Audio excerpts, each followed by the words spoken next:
Shalom, call halal Yahweh Shemi Hashad Bahashim. God's double honors to the elder apostles and other bishops of great millstone, even the elders that came before them. That taught us his truth. Shalom, and salutations to all the brothers out pushing the word of truth and in sincerity, the hopeful elect, Tabernacle of David. I'm the brother slash elder. Shalom, and salutations to you all. This is the World War III Daily Update. We're going to start right here. 2nd Ezra 16, and woe is me. Woe is me. 17.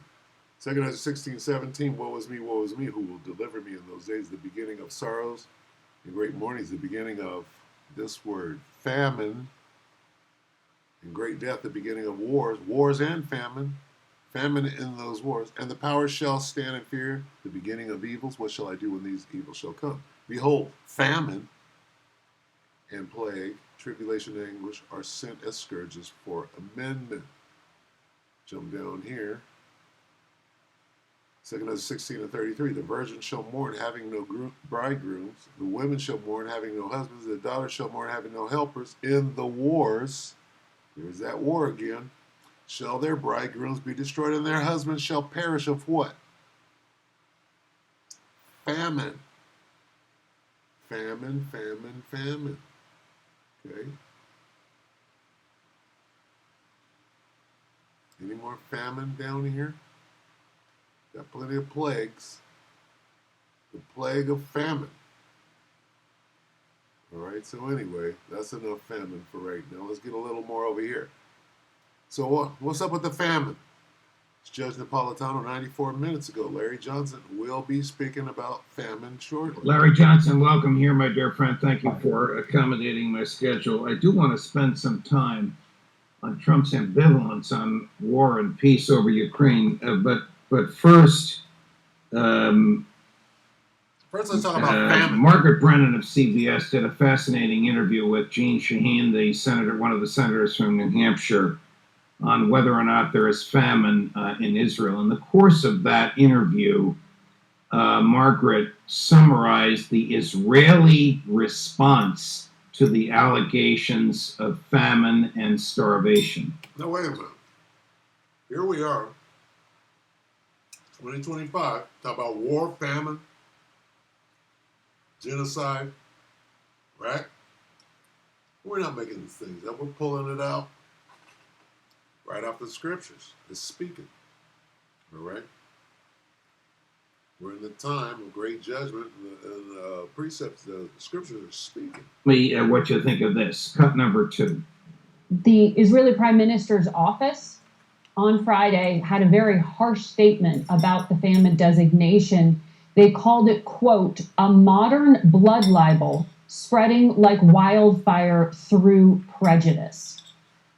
That suggests this is about anti-Jewish hate rather than starvation. How do you make sense of the Israeli defense? I don't think that's a good defense. The fact is, this is not about anti-Semitism, which I abhor, but the reality is we have people dying because they are systematically being starved to death, because Israel is refusing to allow in the humanitarian aid that people need to keep alive. Not only that, they're getting ready to do another, or they've already started planning another major incursion into Gaza in ways that are going to kill more people. So this is not acceptable. The world needs to speak out. Why doesn't the Congress do more than just individual members of Congress speaking out? And what are your thoughts on Netanyahu's response to the well-grounded statements about starvation as a war crime? Well, the sad fact remains that too many members of Congress, both Republican and Democrat, have been bought and paid for by the American Israeli Public Affairs Committee, AIPAC, and other Zionist organizations. And you know, this is not confined to just members of Congress who are Jewish. This is, as we saw with Ted Cruz with his abysmal performance on the Tucker Carlson interview, where he was quoting passages of the Bible that didn't exist to justify his support of Israel's genocide. Netanyahu it's like with any addict. whether we're talking, someone addicted to meth or alcohol. In this case, Netanyahu's addicted to power, trying to save his own corpulent rear end. And in the process, he's led Israel into a path of destruction that I don't think they can recover from. They become more isolated diplomatically in the world. They have now getting people that previously were willing to give them the benefit of the doubt even concede that they're committing genocide. It's really sharpened divisions within the Jewish community. Both you have a large sector of people who identify as Jewish but do none of the religious observances or practices. So they made it into an ethnic group.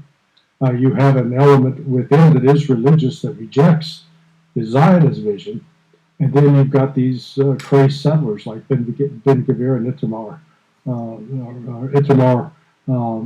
Ben Gvir, and then Bezalel Smotrich. So now within Israel, you have the IDF chief still pushing back, saying, "Hey, don't make us go into Gaza City. It will end up killing all of what remains of the hostages."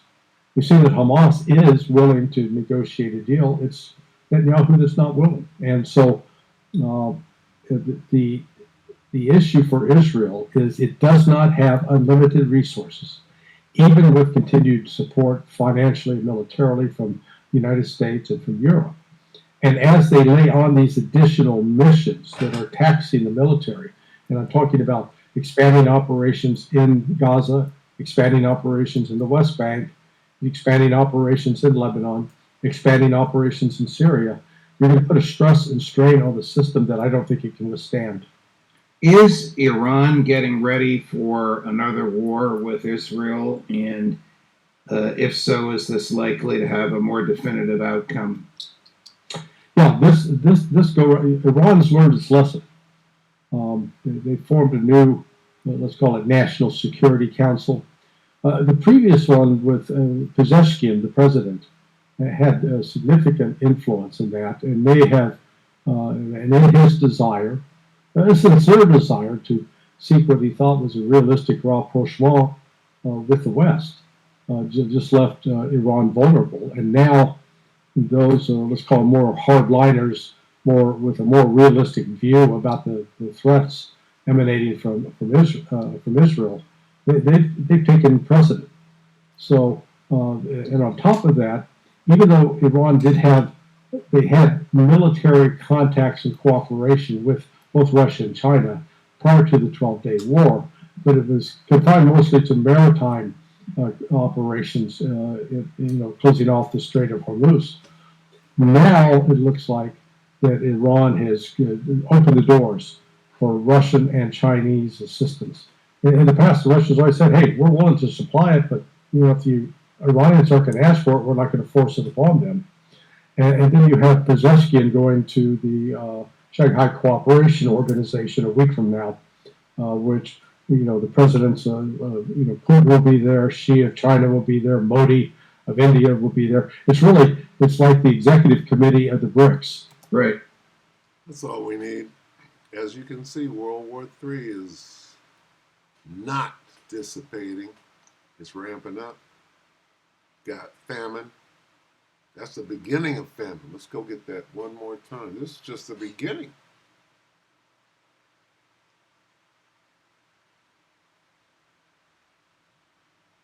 And we'll end on this. 7 as a 16, woe is me, 17. 3 to 18, the beginning of sorrows. We're just getting started.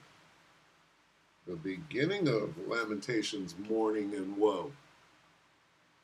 The beginning of famine. Just the beginning. We still got these other theaters of war. We still got Babylon the Great right here, famine. Famine is coming. Great death. Just the beginning of these wars, culminating in the celestial war, with Yahushua coming to the rescue at the same time, to save the day. To what? To save the day. Okay? The beginning of wars and the power shall stand in fear. The beginning of evils, what shall I do when these evils shall come? Behold, famine and plague. Tribulation and anguish are sent as scourges for amendment. Anyway, with that, I'm going to go ahead and close it. So, hey, more of the same. Get ready for the pilgrimage, all right? Shalom.